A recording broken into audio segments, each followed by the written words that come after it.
নমস্কাৰ সকলোকে। আজি মই বনাম মাংস ৰেচিপি, মাংস তৰকাৰী। মোৰ মানে আজি বহুত মাংস খাব মন গৈছিল, সেই মানে বেলেগ মাংস আৰু এতিয়া ক'ত পাম, ব্ৰইলাৰ মাংসকে আনিছে দেউতাই।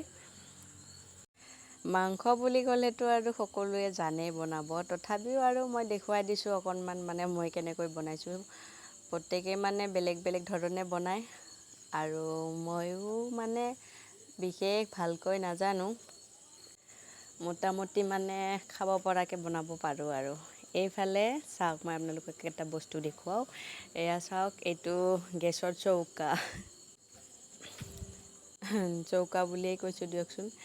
গেছ প্ৰত্যেকৰে আছে চাগে, কিন্তু এইটো মানে লাইটাৰ নোহোৱাকৈ জ্বলে ধুনীয়াকৈ। লাইটাৰ ব্যৱহাৰ কৰিব নালাগে, মানে এয়া চাওকচোন চুইচটো, এনেকৈ মানে চুইচটো ঘূৰাই দিলে গেছটো ধুনীয়াকৈ জ্বলি যায়। প্ৰায় মানুহৰ ঘৰে ঘৰে আছে, কিন্তু আমাৰ গাঁও অঞ্চলত বসবাস কৰা লোকসকলৰ সকলোৰে নাই, আধা মানুহৰ আছে। তথাপিও মই ভিডিঅ'টোত দেখুৱাই দিলোঁ আৰু।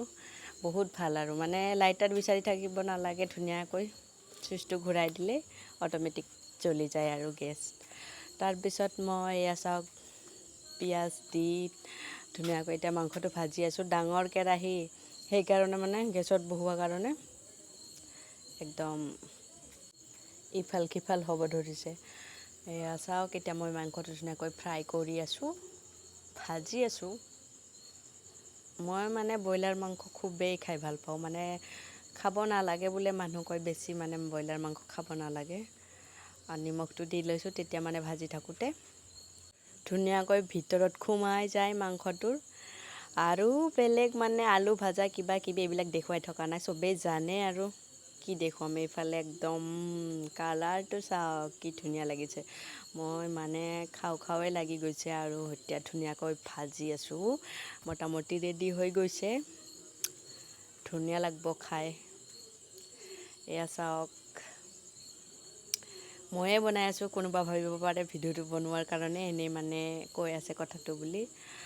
বনাই আছোঁ, ৰেডি হৈয়ে গ'ল আৰু।